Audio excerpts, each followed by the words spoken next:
Hello friend, my name is Saurabh और आज के इस वीडियो में हम समझेंगे circuit breaker arc phenomena. So friend, सबसे पहले हम समझते हैं what is arc in circuit breaker और what is simply arc. So due to separation of contacts, due to large fault current and high current density at the contact region, the surrounding medium ionizes and thus conducting medium is formed. This is called arc. So friend, इसे हम बहुत ही simple तरीके से समझते हैं कि अगर आप अपने लाइफ में कभी भी एक चर्पिंग साउंड को सुने होंगे, चाहे वो ट्रांसफार्मर के पास हो या फिर जब भी आप स्विच को ऑन और ऑफ करते होंगे तो वहां भी एक छोटी सी चर्पिंग साउंड आती है। सो वो साउंड है वो क्यों आती है? सो कभी भी एक जब दो इलेक्ट्रिकल कॉन्टेक्ट आपस में सेपरेट होते हैं तो यहाँ पर हाई करंट डेंसिटी डेवलप हो जाते हैं और ये करंट डेंसिटी इलेक्ट्रॉन प्रोड्यूस करते हैं। और ड्यू टू ये इलेक्ट्रॉन प्रोड्यूस करते हैं, वहाँ की जो एयर है वो आयोनाइज हो जाते हैं और ये जो एयर है वो कंडक्टिंग पाथ बन जाते हैं वो दो कॉन्टेक्ट के बीच में। तो इसके वजह से आर्क डेवलप होते हैं। So friend, why this is very important in high voltage equipment. So अगर हम सर्किट ब्रेकर को देखें तो हम 110 केवी, 220 केवी, 22 केवी वोल्टेज के लिए यूज करते हैं। और जब भी एक मूविंग कॉन्टेक्ट और फिक्स कॉन्टेक्ट सर्किट ब्रेकर के ब्रेक होते हैं तो वहां पे करंट काफी डेवलप हो जाते हैं, करंट डेंसिटी डेवलप हो जाते हैं। और वो जो करंट होते हैं वो नॉर्मल करंट के 2.5 3 time even more than that रहते हैं। तो हम जल्दी से जल्दी अगर वो आर्क को एक्सटिंग्विश नहीं किए तो जो भी डाई इलेक्ट्रिक मीडियम, जो भी इंसुलेशन यूज किए हुए सर्किट ब्रेकर में, वो ब्रेक डाउन हो जाएंगे और फ्लैश ओवर होने के चांसेस है।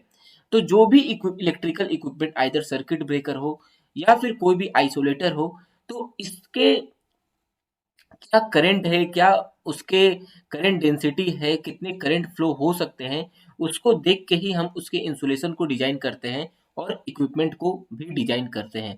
सो आई होप आपने आर्क क्या होता है वो आपने समझा होगा। अभी हम समझते हैं what is R circuit breaker arc phenomena.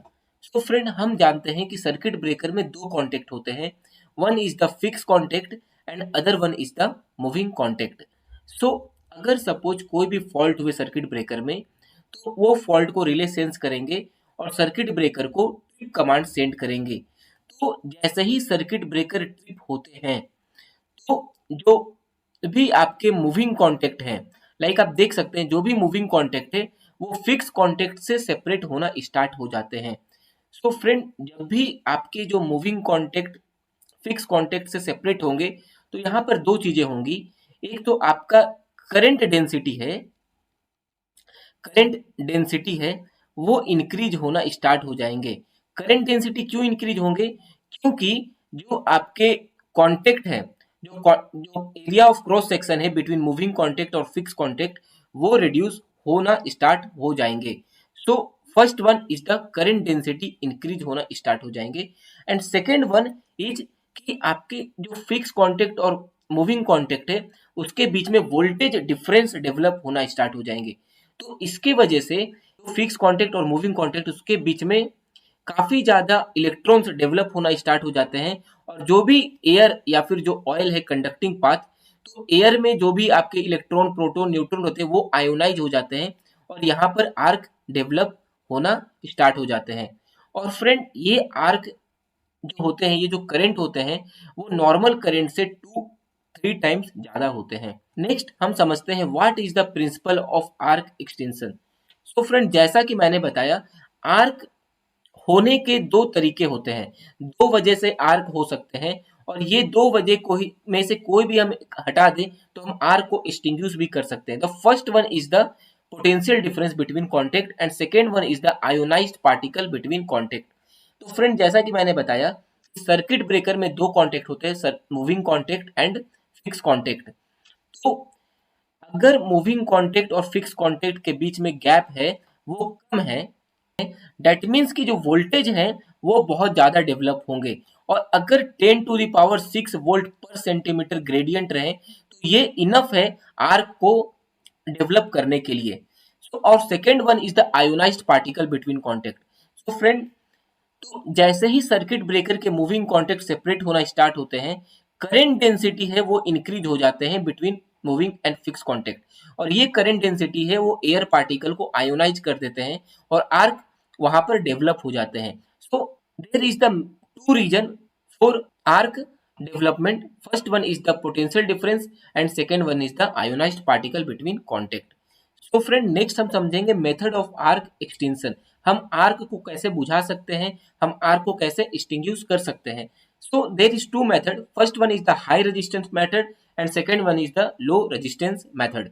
So high resistance method में हम जो करेंट जो आर्क के पाथ है वहां पे रेजिस्टेंस डेवलप करेंगे और आर्क को बुझाने की कोशिश करते हैं। सो नॉर्मली हम जानते हैं resistance is directly proportional to L and inversely proportional to cross section area. So हम अगर आर्क लेंथ को बढ़ाते हैं तो हमारा रेजिस्टेंस बढ़ जाएगा और आर्क एक्सटिंग्विश जल्दी से जल्दी हो सकता है।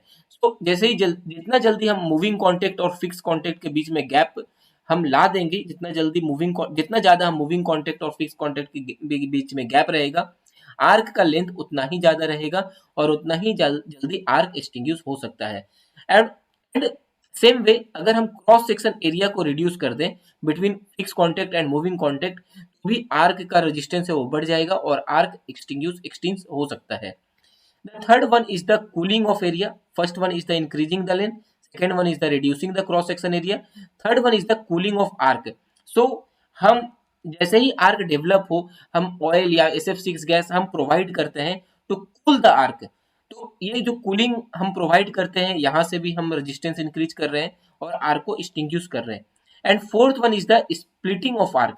सो हम इसमें क्या होता है कि अगर कोई भी आर्क अगर डेवलप हुए तो हम आर्क को डिफरेंट डिफरेंट पार्ट में डिवाइड कर दे रहे हैं, मतलब कि हम रेजिस्टेंस क्रिएट कर रहे हैं अलग अलग जगह पे आर्क में। तो इसके वजह से क्या हो रहा है कि यहाँ पर रेजिस्टेंस हम इंक्रीज करने की कोशिश कर रहे हैं। So this all are method are the high resistance method to extinguish the arc. So friend, जो ये सारे मेथड है वो लो वोल्टेज सर्किट ब्रेकर में यूज होते हैं। नेक्स्ट हम समझते हैं what is low resistance method और करंट जीरो मेथड। फ्रेंड, ये जो मेथड है हम हाई वोल्टेज सर्किट ब्रेकर में यूज करते हैं, लाइक 22 केवी, 11 केवी, 110 केवी, 220 केवी। सेकेंड, ये मेथड हम वहीं पे यूज कर सकते हैं जहां पर एसी सर्किट ब्रेकर यूज किए गए हों। डीसी सर्किट ब्रेकर में हम ये मेथड का यूज नहीं करते हैं। सो एसी में क्या होता है कि अगर सपोज मेरा फिक्स कॉन्टेक्ट और मूविंग कॉन्टेक्ट है, वहां पर भी आर्क जनरेट होंगे। तो फ्रेंड, ये आर्क और कुछ नहीं बल्कि एसी करंट की तरह ही बिहेव करते हैं। तो हम जानते हैं एसी करंट के जो वेव होते हैं वो साइनोसॉइडल होते हैं। तो अगर एसी करंट के जो वेव साइनोसॉइडल है, डेट मीन्स कि ये आर्क भी लाइक साइनोसॉइडल वेव आपके एक साइकिल में 2 बार जीरो पोजीशन पर आते हैं। तो लाइक वाइज ये आर्क भी 2 बार जीरो होंगे, मीन्स कि 2 बार natural arc zero current zero हो जाएंगे। सो फ्रेंड, जब भी जीरो होते हैं तो यहाँ पर वोल्टेज, जिसे हम रीस्ट्राइकिंग वोल्टेज भी बोलते हैं, वो डेवलप होते हैं और ये रीस्ट्राइकिंग वोल्टेज काफी ज्यादा होते हैं। और ये जो रीस्ट्राइकिंग वोल्टेज है वो जो भी सराउंडिंग एयर या फिर कंडक्टिंग मीडियम उसे आयोनाइज कर देते हैं और again low resistance path create करते हैं आर्क को जनरेट होने के लिए। और देन अगेन आर्क जनरेट होते हैं, देन अगेन फिर से आर्क करंट जीरो हो जाते हैं, then again restriking voltage develop होते हैं, देन अगेन आर्क जनरेट होते हैं। तो ये प्रोसेस हुआ आर्क जनरेशन का। देन अभी हम यहाँ पे क्या कर सकते हैं कि जब आर्क जीरो हो और रीस्ट्राइकिंग वोल्टेज डेवलप हो, तो वहां पर हम जो डाइलेक्ट्रिक मीडियम है या फिर डाइलेक्ट्रिक स्ट्रेंथ है उसे अगर हम इंक्रीज कर दें और उसे इतना इंक्रीज करें कि जो रीस्ट्राइकिंग वोल्टेज है वो कंडक्टिंग पाथ डेवलप ना कर पाए, वो पार्टिकल को को आयोनाइज ही ना कर पाए, तो हम आर्क को एक्सटिंग्विश कर सकते हैं। आप सेकेंड में ग्राफ में देख सकते हैं, यहाँ पर जैसे ही करंट जीरो हुए रीस्ट्राइकिंग वोल्टेज डेवलप हो गए और रीस्ट्राइकिंग वोल्टेज के कारण ही आर्क अगेन जनरेट हो जाते हैं। तो अगर हम रीस्ट्राइकिंग वोल्टेज से ज्यादा अगर मेरा डाइलेक्ट्रिक स्ट्रेंथ है, डाइलेक्ट्रिक मीडियम का कैपेसिटी है कि जहां पर आर्क जनरेट ही ना हो, तो हम आर्क को एक्सटिंग्विश कर सकते हैं। सो फ्रेंड, यहाँ पर अगेन ये जो रीस्ट्राइकिंग वोल्टेज वो ट्रांजिएंट टाइप के होते हैं, यहाँ पर आर्क जनरेट होंगे, देन एक्सटिंग्विश होते हैं, फिर जनरेट होते हैं, देन एक्सटिंग्विश होते हैं और with in period of time ये जो रीस्ट्राइकिंग वोल्टेज है वो डिक्रीजिंग ऑर्डर में आ जाते हैं। तो यहाँ पर हम क्या करते हैं कि हम external dielectric like SF6 like oil हम यूज करते हैं, सो कि जो रीस्ट्राइकिंग वोल्टेज है वो एयर को आयोनाइज ना कर पाए और जो आर्क है हमारा सर्किट ब्रेकर में वो एक्सटिंग्विश हो जाए।